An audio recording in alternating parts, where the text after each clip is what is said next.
it's just a Yeah. hard thing to kind of step outside of yourself and really, really know yourself. And it's that way, not just for a business owner. It's that way for everybody. It's like our life is just this one kind of like long unfolding story of understanding ourselves. Now Found presents the Flippin' Hell podcast. Dive deep, question everything, shatter paradigms, and flip hell on its head, ushering in the kingdom of heaven. Join hosts Steve and Courtney Cohen. Let's go flip some hell. All right. Welcome to the Flippin' Hell podcast, where we explore the messy, the beautiful, and the downright gut-wrenching moments in life. So this is how God's fingerprints is found in all of them. So I am your host, Steve Cohen, and I am convinced that even in the deepest, darkest, and most hellish situations, there is still a story of redemption to be found.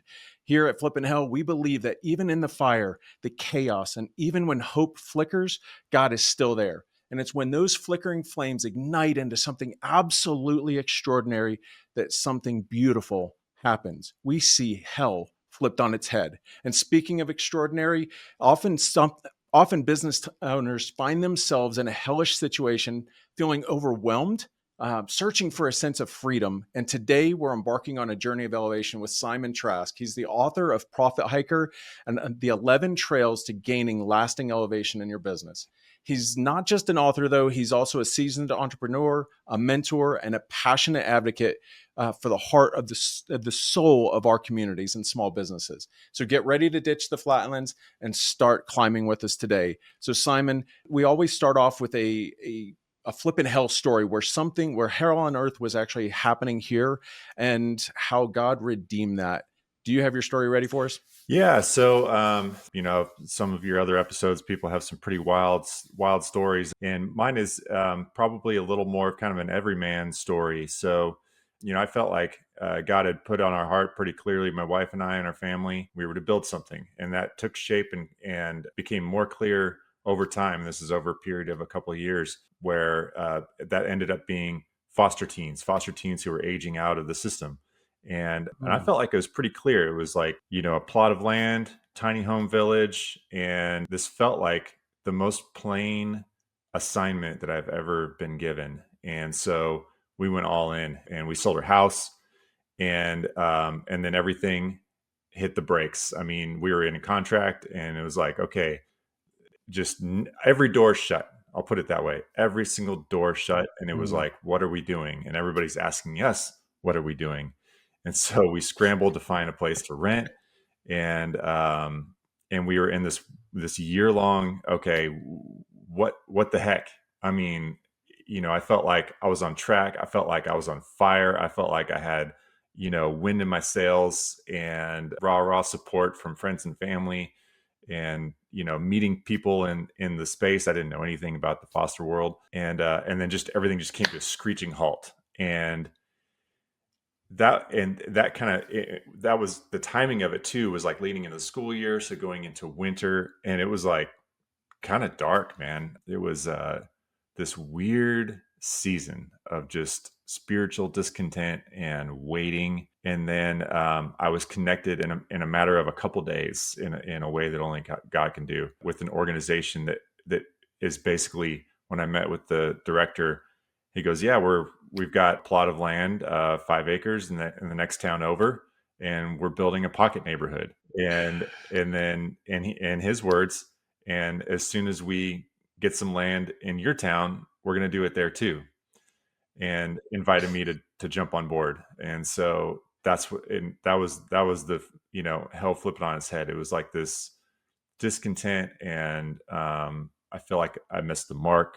I felt like the world was dark and kind of bleak and weird, and I didn't really know. It's like I'm supposed to be in the power band of my career, and like, getting after it, and I'm throwing everything to the wind, and and following God's direction. This is what I felt like. And then I felt like I was abandoned. I was left at the train station or something. But Yeah. when that happened, when that moment happened, everything just connected, and it all was plain again. It was all as plain as before, except it was just different than what I thought it was going to be. And the message was, hey dude, you're not supposed to do this on your own. That was kind of the lesson that I walked away with, was there's a lot of people doing this, you're going to jump in and be a part of it, and more people need to be a part of this. The the harvest is plenty, the workers are few, and Yeah. pray for workers, and be a part of that. That's pretty that hits pretty home, or pretty close to home for Courtney and I. As you know, we've known each other for years now. We had this embark that we went on to come here to Utah to create coffee shops and creameries, and we had the letters of intent on a building, like all these different things, architects and electrical contractors and general contractors, like everybody already lining up, everything was going. And it's very similar for us in that we hit the brakes, and we're now actually sitting there. We sold our home, like almost everything that you just Mhm. said. We're in this exact same Yeah. place. We're just, maybe we're a couple of years behind you, but what we were talking about even before this was that led you kind of in this journey, or along this journey. You really felt like God was putting on your heart a way to help small businesses who are kind of in that place. They're not sure of what's actually going on. They don't maybe know their next steps. Maybe they're floundering or struggling, or maybe they're thinking about starting it. And like we are sitting in here, and like you even, you were in your situation where you just can't like break through. So first, let's talk about it. So Profit Hiker. So we actually met at a small business networking meeting, and you were in the midst of writing this book, Yeah. right? So what's the heart behind this? So that's exactly it. I mean, I've worked with small businesses for 20 years in various capacities. I'm a graphic designer by trade, and so that's kind of how I jumped into that world. And now more of a consultant and advocate and advisor and author. Never thought I'd be an author, but here I am. I actually Yeah. started developing a program. So I actually, backing up, somebody asked me to speak at a breakout session at a small business conference. I knew that most of the speakers are talking about some variety of marketing. And even though that's my wheelhouse, I wanted to bring something different to the table. I wanted to add some value to the conference and really give people something else to chew on. And so I thought, nobody really talks about profitability, but kind of started exploring that, and it started off as nine, some not cool title, 9 ways businesses can be more profitable or something like that. And then Yeah. I did it, and then I put it on the shelf and forgot about it until about a year and a half later. Was on a road trip, and you ever had these, inspired, I'm going to call it a Holy Spirit inspired moment, because there's no reason why I should have been thinking about this. We're just on the road. We're somewhere in the deep South and like on a highway, and out of the thin blue air, hey, remember that talk that you did like a year and a half ago? Oh, yeah, Yeah. okay. Yeah, more people should hear that. I'm like, yeah, that would be pretty valuable for, like, that's that's probably, instead of, a couple dozen people, maybe, hundreds or thousands or hundreds of thousands of people would definitely really benefit from this idea and this approach. Pretty much, 2 months later, just started jamming on a program. I was developing a program, but 20,000 words Now, later, are you talking like computer program, or are you talking about like a a system system. that you can actually deploy? Yeah, a Okay. system, a framework, a way to walk small business owners through the information and empower them, give them tools and the ability to change their lives, through the different paths of profitability. So working on that program, 20,000 words later, I'm like, I think I might actually have a book on my hands. I never set out to write a book. Even probably 2/3 of the way through this process, I was still like, I'm getting up an hour early and writing every day, just free flow, stream of consciousness writing every day. And I'm not an author Yeah. until I met you all. And I'm like, I think I'm working on it. I almost didn't want to say it out loud. I think I'm working on a book. I might have a book. Yeah. Yeah. And you all really helped bring it to life. Took this raw content and helped, shape it and give birth to it. So That's one of the incredible parts of Now Found Publishing. So we don't necessarily talk about Mhm. that often here on the podcast, but that is our heart, is to come alongside aspiring authors, potential authors, or even existing authors where they're struggling. either to maintain the rights to their own content, to keep their own voice, or to even get beyond this barrier, this mental emotional struggle of, am I an author? Is what God has put on my heart good enough? Is what God has put on my heart a message that other people need to hear? And then if they need to hear it, if this is a valid message, how do I even do that? Like, how do I get to that place where this actually becomes a book? And that is one of the most exciting things that Courtney and I do. You know, she's a editor, she's an author, I'm an author. She's actually my editor, which is always a fun challenge when you have your wife actually editing your Yeah. book. You know, it's one thing when she's editing your book and there's a challenge, but then you didn't have to actually go home like after she's challenging every thought in your book. You didn't have to have dinner with her every night. Right. That's one of the fun challenges of having your wife as your editor. But so not everybody's going to necessarily relate with this as a small business owner, but I feel like there's a mindset that even people today that are just in ministry, or they're just doing life, or they're actually part of a business. They're not the business owner, but I think that there's this mindset on where we're not, as employees, we're not, or our journey, what we're contributing is not important to the profitability. We hadn't even thought about, actually, that's not one of our questions. That's not a topic to put on here, but I feel like there is something there as well, that as an employee of somebody else's business, do we have a responsibility to help that business stay profitable? That might be a discussion for another. I don't know if you have anything to speak to Yeah, that. absolutely. And there's a big difference between a small business and a kind of nameless, faceless corporation where you feel like you're a cog in the wheel. One of the reasons why I love small business is because the team is tight. It has to be tight. The culture, you have to curate it, manage it very carefully, and it's very, very important. And I mean, one bad move can sink a small business. Somebody I knew who owned a brewery, and they're trying to experiment with different recipes, and they tried something with lemongrass, and like something happened with like all the lemongrass like sank to the bottom of the vat and like didn't allow the yeast to circulate or something like that. They had to dump the entire batch.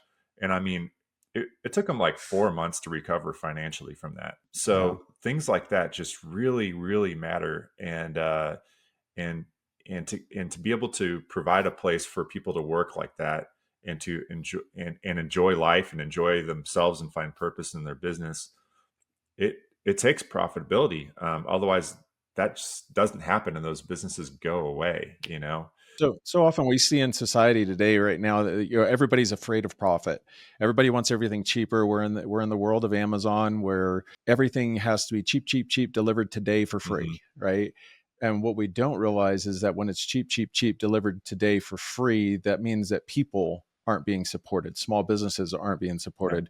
So I would suggest for people to actually maybe start doing not just Small Business Saturday once a year, at the end of the year, but to actually really start investing in these companies who God has put on their heart just something to deliver. One of the things we constantly talk about is finding the problem that we're actually solving Hmm. for our clients, right? And there's this mindset and trying to figure out this, doing all these things with our business. What would you say is like the most important mindset for every business, for every employee, but even more every business owner, especially every small business owner? What do you think that is? Because that was one of the core chapters actually in the Profit Hiker. Yes. What do you think that would? So one of the most important things that I think as a small business owner is knowing your purpose and why you're doing it, knowing yourself. And that's a really hard thing, right? And it's kind of a moving target because we change over time.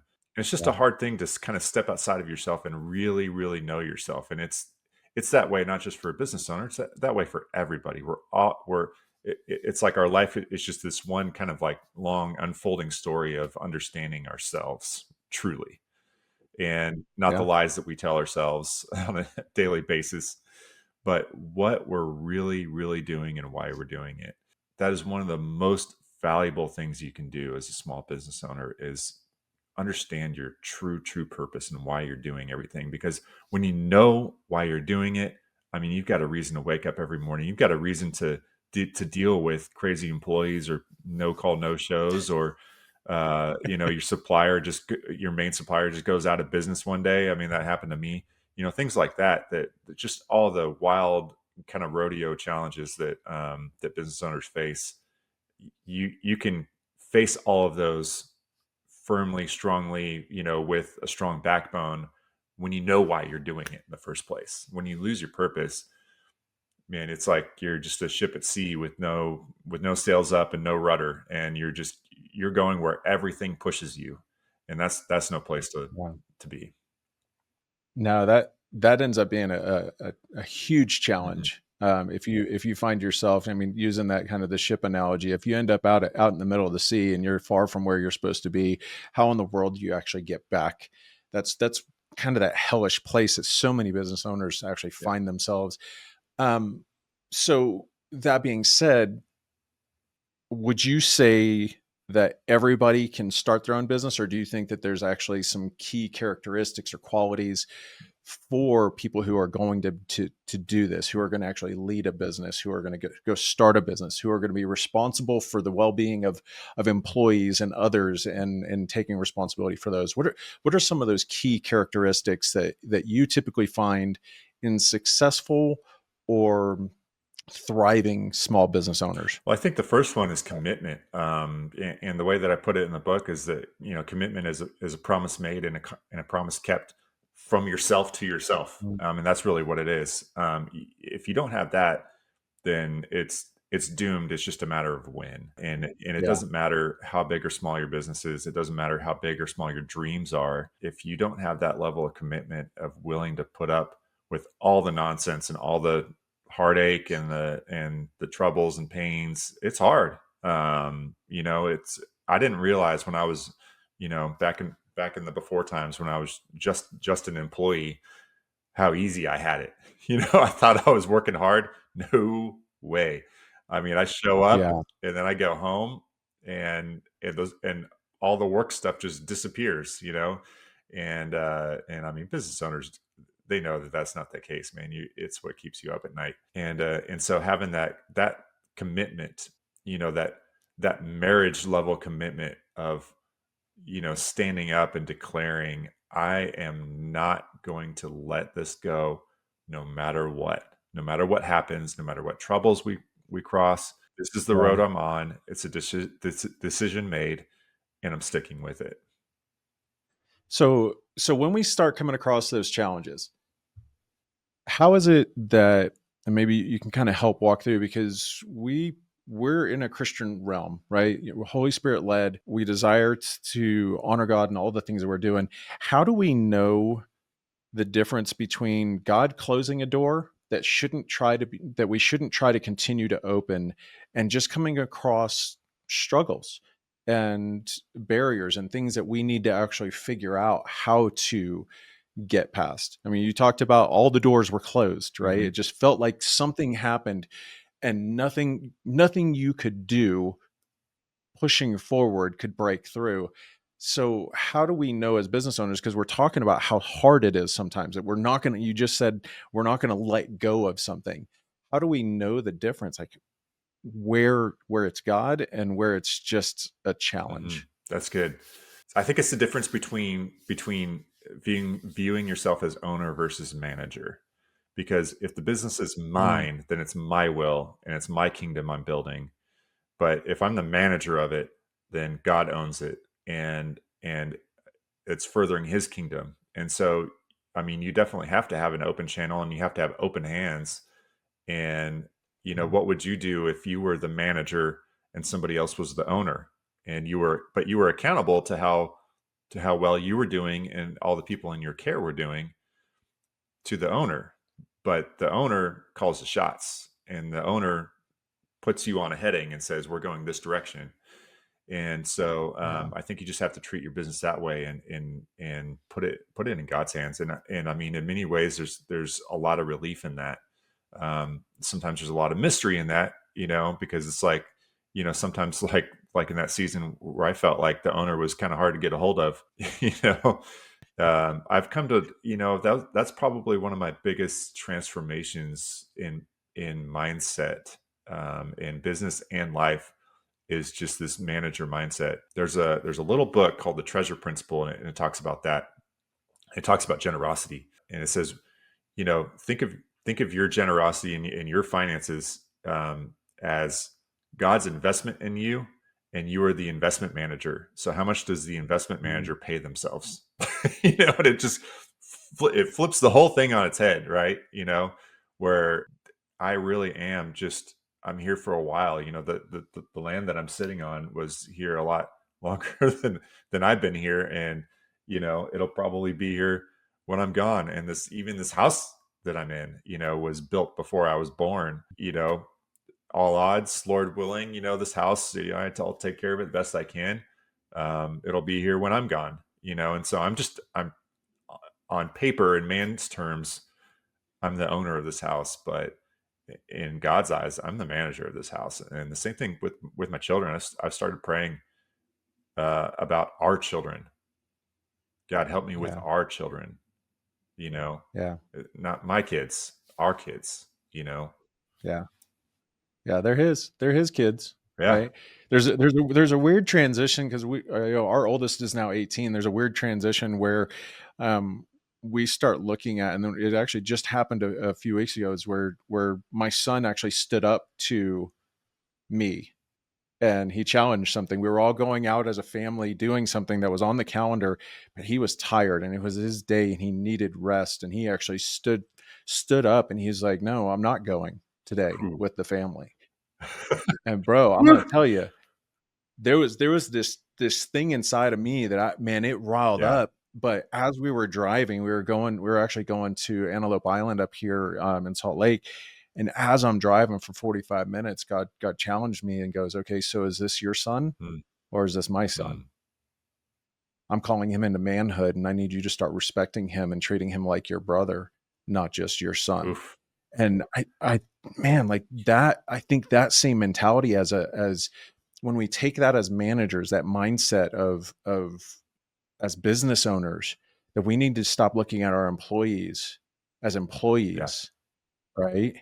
But respecting them as God's sons and daughters, Absolutely. and coming alongside and ministering. How can we help them thrive? Because when they are thriving, they're going to help our businesses thrive, right? When we're treating people with honor and respect and giving them the opportunity to do the things that God has created them to do, when we're seeking how He created people instead of just putting people in places that we need filled, that makes a huge difference. I mean, that even applies to the Yeah. church. That's one of our core principles actually within 1134 communities, which is our gathering spaces that we have. When we're building people up, we're not building people up to figure out where we can plug them into our system to make our system successful. We have them in mind, and through that they may serve in an area that we need help with. But if we're continuing to try to figure out how they're going to be bettered, how we can build them up, I think that's one key component. And I know this doesn't even have anything to do with the profit hiker, but it's as we build them up, they're going to be willing to actually serve and to build us up. So I guess it kind of does, because our employees become teammates, Mhm. become partners, and maybe they start fulfilling some areas that actually allow you to stop, as a business owner, to stop doing those things and allow you to do the things that actually allow you to thrive and maybe actually carry the vision that God created the whole business with. Yeah. So what we're going to do, we're going to actually wrap up this session. Man, this has been Yeah. awesome. Amazing how fast 30 minutes I know actually it. goes. I want to make sure everybody has the resources though. So where can people go to first off get the Profit Hiker?